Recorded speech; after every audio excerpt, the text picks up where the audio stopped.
Hello everyone, welcome back to my channel. कैसे हैं आप सब? आई रियली होप कि आप सब बहुत अच्छे होंगे। तो हर लेडीज़ घर और किचन के काम तो कर ही लेती हैं, बट इन्हीं कामों को अगर हम कुछ टिप्स एंड ट्रिक के साथ करें तो हमारे काम बहुत ज़्यादा आसान हो जाते हैं और बहुत सारे हम पैसों की भी बचत कर सकते हैं। तो चलिए, ऐसी ही कुछ टिप्स एंड ट्रिक मैं आज आपके लिए लेकर आई हूँ। तो देख लेते हैं पहला टिप्स क्या है और जो हमारे बरसात के में भी काम आएगा। तो पहली है मेरी ये बरसाती को लेके। अब बरसात के टाइम पे ना हम ये बरसाती का यूज़ करते हैं, और बरसाती जब भी हम यूज़ करते हैं उसको अगर हम वॉश भी कर लेते हैं ना, तो बरसात के टाइम पे जो सीलन की स्मेल होती है ना, वो इस बरसाती में भी आती है। एक गंदी सी स्मेल आती है जो बहुत ही बेकार लगती है। तो उसको स्मेल को हम दूर कैसे कर सकते हैं? आपको क्या करना है, आपको लेना है टैल्कम पाउडर। बट उससे पहले आप बरसाती को अच्छे से धो लीजिए। जब ये सूख जाए उसके बाद आप ना इस पर कोई भी टैल्कम पाउडर इस पर स्प्रिंग करके डाल दीजिए। और बस आपको टैल्कम पाउडर डालने के बाद ना इसको फैला देना है हाथ से अच्छी तरह, या फिर किसी कपड़े से। बस आपको हल्का हल्का लगा देना है इसमें, ताकि जो भी बैड स्मेल हो ना वो इसमें से निकल जाए और एक अच्छी सी खुशबू इसके अंदर आती रहे। तो बस यहाँ पे मैंने अभी डाल के सारे में स्प्रेड कर दूँगी हाथ से ही मैं, और चाहे तो आप किसी कपड़े से भी कर सकते हो। और बस आपको अभी ऐसे ही पैक करके रख देना है, या फिर आप इसको यूज़ कर रहे हैं ना बरसात में, तो आप इसी तरह से यूज़ करिए। तो इससे क्या होगा ना, अब जो भी स्मेल होगी ना वो नहीं आएगी। एक टैल्कम पाउडर की वजह से ना इसकी जो खुशबू है ना वो आएगी, और बैड स्मेल इसमें से बिल्कुल चली जाएगी। तो आप इस तरह से बरसात के दिनों में बरसाती को यूज़ कीजिए। तो अगली टिप है मेरी, इस तरह के जो हमारे फ्रिज होते हैं ना उनको हम साफ़ तो कर लेते हैं, लेकिन उनकी जो रबड़ें होती हैं ना वो हम कई बार करना भूल जाते हैं, या फिर हम कर ही नहीं पाते क्योंकि हमारे यहाँ तक हाथ नहीं पहुँचता है। तो क्या होता है ना, यहाँ पे कूड़ा फंस के ना ये रबड़ें ना धीरे धीरे ख़राब होने लग जाती है, और उनमें फिर एक गैप्स आ जाता है, जिसकी वजह से ना फ्रिज फिर बहुत देर में ठंडा करता है, और जिससे हमारी बिजली की बहुत ज़्यादा खपत हो जाती है। तो बस अब आपको अगर ये जो रबड़ें अगर हम समय समय पर साफ़ करते रहें ना, तो इससे क्या होगा, हमारा जो फ्रिज है ना उसकी रबड़ें जल्दी ख़राब नहीं होंगी। तो बस आज आपको मैं ऐसी ही एक टिप बताने वाली हूँ। आपको करना है क्या, आपको ले लेनी है एक जो क्लॉथ क्लिप होती है ना, आपको वो ले लेना, उस पर कॉटन लगा देना इस तरह से, और थोड़ी सी इसको गीला कर देना है।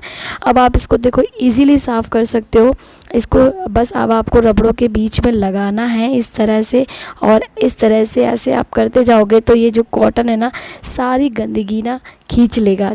तो देखिए आप कितना सारा यहाँ पे डस्ट निकल के आ गया है। तो इस तरह से आप साफ़ कर सकते हो। अगर आप इस तरह से नहीं करना चाहते हो तो दूसरी टिप भी है। आपको लेना है कॉम को आप जुराब पहना दीजिए, कॉम में आप जुराब डाल दीजिए, और उसके बाद थोड़ा सा ना इसको गीला कर लीजिए जुराब को। उसके बाद आप इस तरह से भी अगर आप साफ़ करोगे ना तो आपके सारी गंदगी निकल जाएगी, जितना भी डस्ट होगा वो आपकी सॉक्स में आ जाएगा, और आपका जो ये रबड़ है ना वो बिल्कुल साफ़ हो जाएगी। और इस तरह से फिर इसमें कूड़े नहीं फंसेगा, और आपकी जो रबड़ है वो नीट एंड क्लीन रहेगी, और सालों साल ऐसे ही सही चलती रहेगी, जिससे आपकी बिजली की ढेर सारी बचत होगी, आपकी रबड़ ख़राब नहीं होगी, तो आपका फ्रिज भी बिल्कुल ठीक ठाक रहेगा। तो देख सकते हो आप कितना साफ़ हो गया है, यहाँ पे अभी कितना डस्ट था। तो इसी तरह फ्रिज की रबड़ को साफ़ कर सकते हो। तो चलिए अगली टिप देख लेते हैं।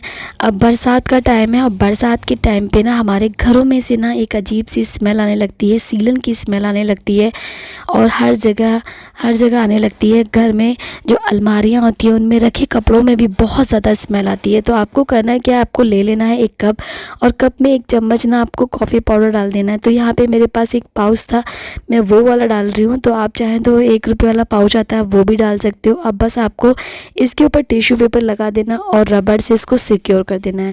सिक्योर करने के बाद आप इसमें अब छोटे छोटे से होल कर देने हैं हर जगह। आप कई सारे इसमें होल कर दीजिए, और बस अब आपको इसको ना जहाँ पे आपकी अलमारी है ना वहाँ पर आपको इसको एक कोने में रख देना है। इससे होगा क्या कि ये सारी तरफ ना स्मेल अपनी फ्रेगरेंस फेंकता रहेगा और बैड स्मेल को गायब कर देगा।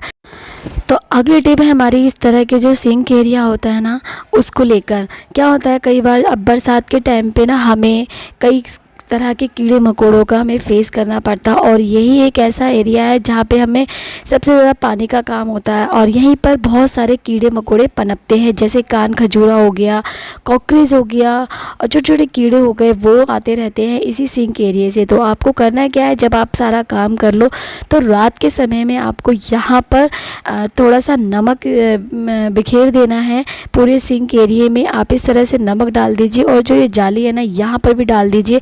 इससे होगा क्या कि जो कीड़े मकोड़े हैं ना वो इस रास्ते से नहीं आएंगे, अगर आते भी है ना तो यहाँ पे ये नमक जो है ना एक गलाने का काम करता है। तो कीड़े मकोड़े जो है ना उनको गला देंगे, उनकी स्किन को ऐसे गला देंगे तो वैसे ही नहीं आएंगे। अब आपको इसको रात भर छोड़ देना है ऐसे ही।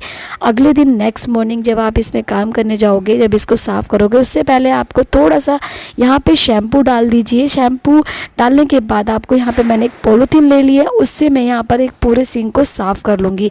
शैम्पू से होगा क्या कि आपका जो सिंक एरिया है वो एक जो बैड स्मेल आती है ना बरसात में, उसके बैड स्मेल को ख़त्म कर देगा, क्योंकि शैम्पू में एक अच्छी सी फ्रेगरेंस होती है, उसकी खुशबू बहुत अच्छी होती है। तो इससे ना आपके जो किचन में स्मेल आ रही होगी ना वो स्मेल को ख़त्म कर देगा और इसकी अपनी जो खुशबू होती है वो आती रहेगी।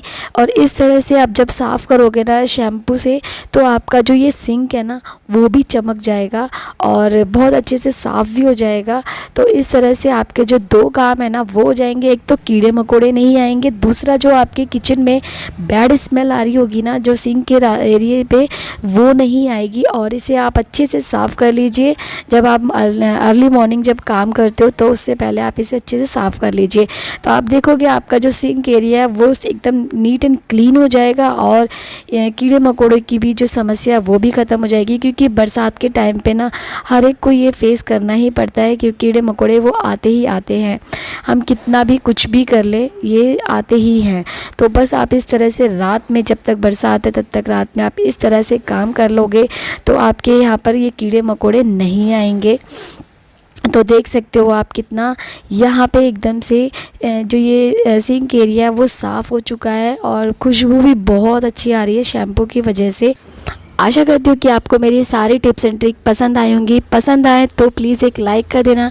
चैनल पर अगर पहली बार आए तो चैनल को सब्सक्राइब कर लेना, बेल आइकन को ज़रूर प्रेस कर देना। मिलती हूँ आपको अपनी अगली नई वीडियो के साथ, तब तक के लिए बाय बाय।